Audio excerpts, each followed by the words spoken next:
mmadụ na-ekele ka Jehova mbụ.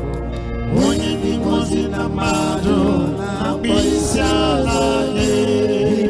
Onye dị mozi na mmadụ na-ekele.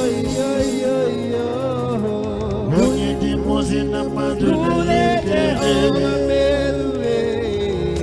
Onye dị mozi na mmadụ na-akpọ isi ala nye. Onye dị mozi na mmadụ na-ekele. Onye dị mozi na mmadụ na-ekele.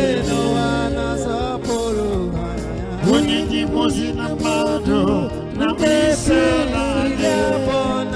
Onye dị mozi na mmadụ na-ekele. Onye dị mozi na mmadụ na-ekele.